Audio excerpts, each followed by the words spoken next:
Hallo zusammen! Habt ihr eure eigene Babsi-Story zum Erzählen? Dann schickt mir ein WhatsApp. Wir starten nämlich diesen Sommer mit unserer Babsi-Story-Interview-Serie.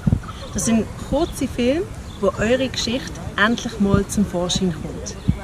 Ihr seid zum Beispiel alleinerziehend oder ihr habt unregelmäßige Arbeitszeiten, zum Beispiel ein Gastronom, ein Flight Attendant oder ihr seid eine Musikerfamilie, ein Manager oder CEO oder ihr seid sonst mit eurer persönlichen Geschichte einfach sehr dankbar, dass Babsi euch aus der Patsche geholfen hat.